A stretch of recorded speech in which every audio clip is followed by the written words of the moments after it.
Bienvenue dans Une semaine dans le monde. On revisite l'actualité de la semaine avec nos invités. Mustapha Tossa, rédacteur en chef adjoint à Monte Carlo Doualiya. Et puis Claude Guibal. Pardon, j'aurais dû commencer par vous, grand reporter au service international de France Inter. Bonsoir à tous les deux.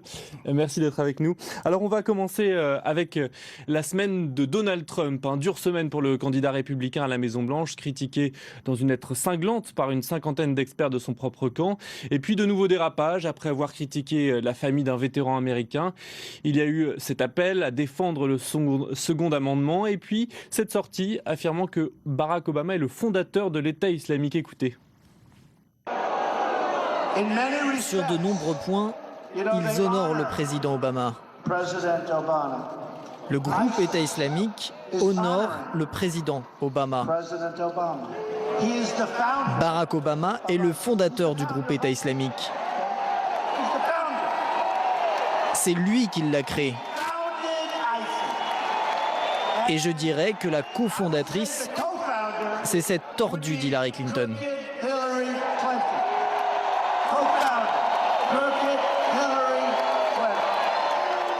Voilà, Donald Trump qui, comme d'habitude, ne mâche pas ses mots. Claude Guibal, je me tourne vers vous. D'abord, vous avez l'impression qu'il va trop loin, là, en ce moment, le candidat républicain? Alors oui, vu d'ici, il va trop loin. Vu des États-Unis, jusqu'à présent, chaque fois qu'il est allé plus loin dans l'outrance, loin de lui nuire, ça lui a toujours finalement réussi.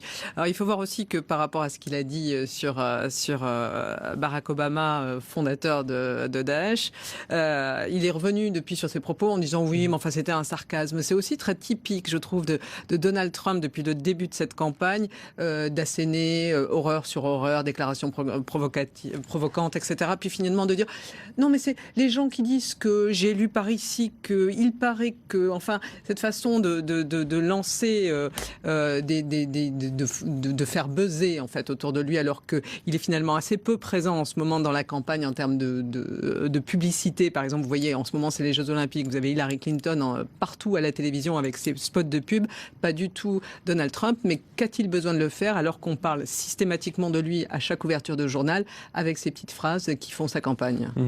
Mustapha Tossa. Oui, c'est vrai qu'elle a fait marche arrière en disant que on l'a pris trop au sérieux, trop à la lettre. C'était très sarcastique ce qu'il voulait dire. Mais en fait, on a l'impression que, comme l'a dit Claude, Donald Trump est dans la logique et la stratégie du buzz. Il faut absolument faire parler de lui. Et il est convaincu que cette stratégie-là qu'il a fait réussir, qu'il a fait choisir d'être le candidat des Républicains, il croit pouvoir conquérir les Américains avec cette manière de faire. Sauf que une stratégie pour être candidat des Républicains est une chose, celle pour être le prochain locataire de la Maison-Blanche en est une autre. La preuve, il y a des craquements même à l'intérieur de sa propre famille et des Républicains qui sont complètement effarés à l'idée que lui-même puisse être le prochain président de la République, le président des États-Unis. Alors on se pose la question maintenant. Lui, moi j'ai été attiré par une phrase qu'il a dite en présentant ses excuses. Il a dit « Moi je voudrais bien être doux, je voudrais bien être sage, mais est-ce que les Américains voudraient ça ?» Parce que lui, il est convaincu que ce qu'il dit reflète absolument l'état d'esprit et l'humeur des Américains. Sinon, jamais il n'aurait porté de cette manière vers et être le symbole et l'icône des Républicains. Donc il y a une conviction chez lui que plus il va très loin, plus il va dans la provocation, plus il répond à une demande, à une envie des Américains d'avoir un personnage qui clive de cette manière et qui annonce autant de contre-vérités, quitte à faire le grand buzz. Donc il y a ce sentiment-là que Clinton ne pourra plus être la femme ou la femme politique qui va pouvoir devenir président de la République. Lui, il épouse l'air du temps et il y va à fond quand il accuse comment il s'appelle Barack Obama et Clinton d'être le fondateur de Daesh. Ça veut dire beaucoup. Il installe une idée, après il s'excuse juste pour faire le buzz. Mais justement, maintenant qu'il a eu vraiment cette nomination, et on le voit ces dernières semaines, finalement il descend dans les sondages. Alors est-ce que sa stratégie, elle peut continuer vraiment à être payante, cette stratégie du buzz permanent, de l'outrance? Alors on voit effectivement que sur les sondages, ça décroche. On voit qu'au sein du camp républicain, beaucoup de gens le lâchent maintenant ouvertement, des gens qui l'avaient souvent aussi. Ça a un impact ou pas sur l'électorat? Ça va avoir un impact. Maintenant, une des grosses questions qui se posent sur cette élection, et c'est peut-être pour ça qu'il faudrait peut-être pas être très confident, aussi confiant que ça, c'était que d'ordinaire, à ce stade d'une campagne électorale, à moins de 100 jours d'une élection, celui qui se distance dans les sondages, généralement l'emporte. Ça a été le cas pour toutes les élections précédentes. Sauf que là, on est dans un cas de figure qu'on n'a jamais vu jusqu'à présent, et dans une élection qui va se remporter sur des phénomènes totalement différents. Et donc, il faudrait peut-être pas pécher par trop de confiance. Qui vont être les gens qui vont se déplacer pour voter? Parce que Hillary Clinton est rassurante, mais elle n'est pas charismatique, elle n'est pas populaire. Les gens se disent avec elle, bon, elle fera le job, ça sera dans la continuité de Barack Obama, mais est-ce que cela va suffire à mobiliser, par exemple, les gens qui ont voté pour Bernie Sanders et qui ne se retrouvent pas dans Hillary Clinton? Qui veulent un changement de style de politique. On est dans un rejet de l'élite, on est dans un rejet d'une politique traditionnelle aux États-Unis.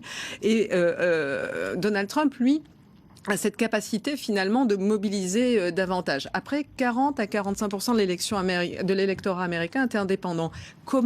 Qui va être capable de capter ces votes et en 90 jours, beaucoup de choses peuvent encore se produire. Et puis il y a aussi autre chose qu'il faut absolument signaler, c'est que c'est sa nature à lui. Même s'il veut devenir candidat normal, il ne peut pas. Il sait que la normalité, il est chez Hillary Clinton. Donc lui, il est dans l'outrance, dans l'exception, dans ce qui crée le buzz et la surprise. Et je crois qu'il va aller jusqu'au bout, quitte à perdre la Maison-Blanche de cette manière-là. Et vous diriez que c'est du pain béni pour les démocrates, ce qui se passe là en ce moment? Ou est-ce qu'ils savent jongler avec ce personnage? C'est un risque à double tranchant. Avoir un candidat aussi outrancier, aussi clivant, c'est une chance pour les démocrates.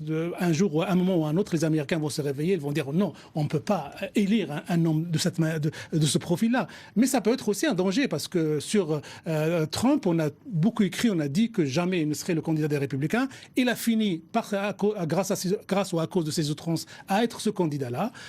Il a réussi un exploit et un miracle, pourquoi pas un deuxième?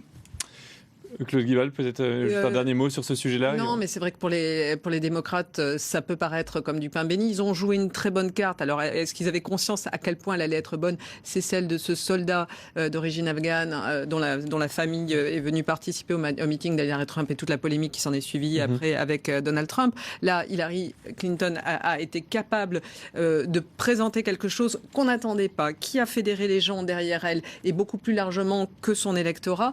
Est-ce que cette situation-là, elle va pouvoir se reproduire? Est-ce qu'au contraire, les démocrates vont se sentir finalement en confiance en se disant ça y est, c'est bon, maintenant on est tranquille, on a plus d'argent que lui, on a plus de sondages que lui, finalement la route elle s'éclaircit?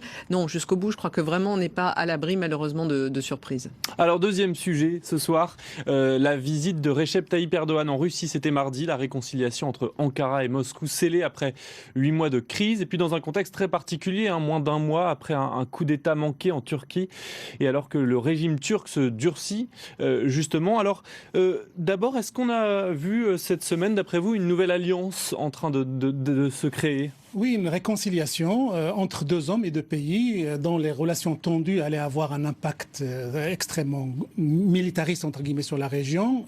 Alors, il y a eu des informations, je ne sais pas si vous les avez lues dans la presse. Moi, je ne sais pas quoi accorder comme crédit à ces informations, selon lesquelles ce sont les Russes qui ont alerté Tayyip Erdogan comme quoi il y a un putsch qui se préparait contre lui. Si cette information est vraie, ça veut dire que Tayyip Erdogan est redevable à Moscou de sa propre existence. De toute façon, après cette visite et après cette réconciliation, la Turquie est obligée de changer un peu sa politique à l'égard de la crise syrienne, à l'égard de la personne de Bachar al-Assad, même malgré toutes les déclarations. Elle est obligée de changer de politique à l'égard de la guerre contre Daesh. N'oubliez pas la Turquie propose maintenant même à la Russie des opérations conjointes pour lutter contre n'oubliez pas que Moscou et Vladimir Poutine avaient l'habitude d'adresser des accusations tonitruantes contre la Turquie en disant la Turquie est complice objectif de Daesh et c'est elle qui finance, c'est elle qui héberge. Et puis aussi, signe des temps qui ne trompent pas, la visite aujourd'hui du ministre des Affaires étrangères iranien, Jawad Zarif, qui était à Ankara et qui un petit peu a donné un petit peu le ton de cette nouvelle Turquie qui se prépare. Donc, de nouvelles alliances régionales de la Turquie après ce putsch raté et après la difficulté et la difficile relation que Ankara entretient avec les États-Unis. N'oubliez pas que cette affaire de Gulen est en train d'empoisonner de manière permanente, de manière sourde et sournoise, la relation quasi atlantique entre Ankara et les États-Unis. Oui, cet opposant qui se trouve aux États-Unis, voilà, qui est l'ennemi juré de donc certainement, un homme aussi malin que Vladimir Poutine va devoir profiter de cette nouvelle équation qui s'offre à lui. Claude Guibal, vous avez le sentiment là, qu'on a un nouveau Recep Tayyip Erdogan qui émerge avec une nouvelle stratégie d'alliance. Ce rapprochement entre la Turquie et la Russie, il n'est pas arrivé simplement la semaine dernière. Cette rencontre, elle est quand même préparée depuis juin. Il y a eu cette lettre d'excuse de la Turquie parce que la Turquie, de toute façon, a désespérément besoin de sortir de son isolement. Les relations avec les États-Unis sont de plus en plus compliquées. Les relations avec l'Union européenne sont compliquées. Et Erdogan était très proche de Poutine. Ce sont deux hommes qui se connaissent bien. Ce sont deux pays qui entretiennent d'énormes rapports. Ce sont deux tempéraments autoritaristes. Ce sont deux tempéraments qui même leur carrière, leur carrière politique se ressemble, leur façon d'exercer le pouvoir également. Leur critique de l'Occident maintenant. Leur anti-impérialisme. Il y a beaucoup de choses qui les rapprochent. Et puis des intérêts économiques énormes. Et les sanctions russes sur la Turquie depuis bientôt un an, depuis que cet avion russe a été abattu à la frontière turque, ont coûté extrêmement cher à Ankara. Le tourisme, l'industrie touristique a été profondément touchée. L'agroalimentaire turc ne parvenait plus sur les marchés. On parle de 8 milliards de dollars. Ça a coûté absolument une fortune à un pays qui a... Il faut quand même penser que Erdogan a bâti sa popularité sur une croissance économique de la Turquie qui a bénéficié aux classes moyennes, etc. Donc il faut aussi qu'il satisfasse son électorat. Et puis, une chose les oppose profondément, c'est effectivement la Syrie, l'un comme l'autre. Mais une chose les rapproche sur ce dossier, c'est que la Syrie, ça commence à être un sacré boulet. Et pour Moscou, et pour Ankara. Et finalement, et là on peut se poser la question, parce que ces dernières semaines, il y a aussi des petites phrases prononcées à Moscou à propos des Kurdes qui peuvent demander, à tout le moins se laisser poser une question, est-ce qu'on n'assisterait pas aussi peut-être en parallèle à peut-être des négociations qui pourraient se faire finalement entre ces deux parrains par procuration du conflit syrien que sont Moscou et la Turquie. Face à tout cela, on a le sentiment que l'Europe, elle est muette quasiment. Justement, alors ce rapprochement entre Erdogan et Moscou va encore renforcer davantage la stature et ce côté arrogant d'Erdogan pour exercer entre guillemets un chantage davantage plus fort à l'égard de Bruxelles. Et il ne faut pas oublier qu'il y a en ce moment un énorme bras de fer entre l'Europe et la Turquie sur la crise des réfugiés, sur le Daesh, sur la Syrie.